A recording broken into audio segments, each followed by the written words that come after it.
Let me tell you about a society which had bigger masjids than you had, which had bigger scholars than you had, which had bigger darlooms than you had. This was Muslim Spain. It had far bigger masjids than you had. Qurtuba, in the height of its flowering, had over 600 masjids. And recently, a couple of years, 19 of us from this masjid went to Qurtuba, where there were 600 masjids. We found one, and that was closed. Why? What happened? Because these were people who forgot Allah, and Allah made them forget themselves. And you look at the scholars of Spain. Who were the scholars of Spain? There were the likes of Ibn Hazm, there were the likes of Imam Qurtubi, there were the likes of Ibn Abdul Barr, there were the thinkers like Ibn Sina, Ibn Rushd. These were people who were the backbone of Islamic learning. There were no greater scholars than these in the history of Islam. And Andalus, Spain, was built on the model of Medina. And as long as their focus remained on Medina, they flourished. But when their focus turned toward the dunya, then that same progressive society sank, because the Muslims were not created for the dunya.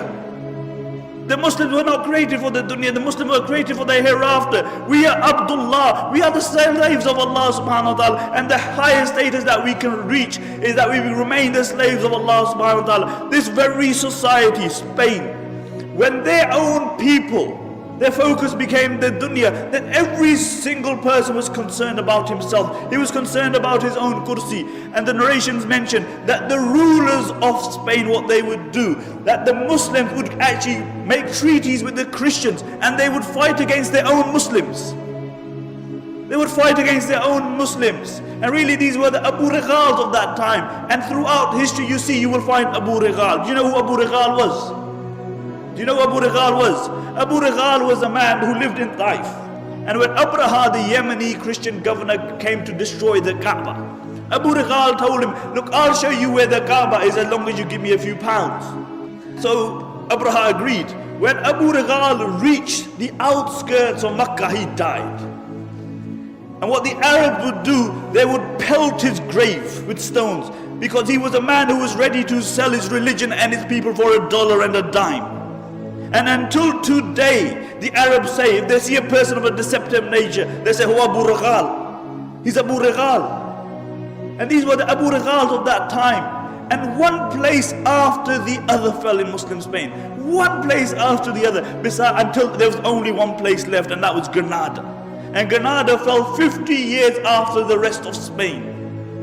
Until Abu Muhammad, he drew a treaty with the Christians on the condition that he would allow them to take over, on the condition that they would not persecute the Muslims, that they would not forcefully convert the Muslims, that they would not remove the Muslims from their post. And when the Christians came in, the first thing they did, they reneged on their promise. And when they entered the Alhambra Palace, have you seen the Alhambra Palace? Wallahi, when you look at the Alhambra Palace, the eyes marvel at the architecture and artistry. It is an amazing palace, and throughout the palace you will see one word, La Ghaliba illallah, that dominance is only for the sake of Allah. Dominance is only for the sake of Allah. Where are those people who wrote La Ghaliba illallah? Where are those people? See, La Ghaliba, the engraving remained on the walls, but the reality of it was removed from their hearts. And the reality is that the Alhambra Palace, to a great degree, encompasses the decline of the Muslim Ummah, whilst the mud hut in which Umar ibn Khattab radiallahu anh lived embodies the spirit of Islam.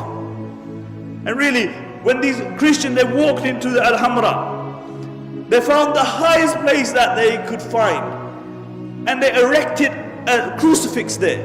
And when Abu Muhammad saw this, he began to cry. He began to cry, and his mother rebuked him. She said, "Why are you crying like a woman when you couldn't defend it like a man? Why are you crying like a woman when you couldn't defend it like a man?" And this is our state today, really. We whinge about everything. We blame everybody else besides ourselves. We blame the Christians, we blame the Jews, we blame everybody else. But it's one person we don't blame, it's us. We even blame time. The zamana yesa. As the Arabic poet says, he said, "Na'ibu zamanana wal aibu fina wa ma li zamanina aibun siwana." He said, we find fault in time, but the reality is that the fault lies within us. And if there was any one fault in time, If there was any one fault in time, it is that it has to carry the likes of me and you. That's the only fault with time. لا تكونوا كالذين نسوا الله فأنساهم أنفسهم. Do not be like those who forgot Allah and Allah made them forget themselves.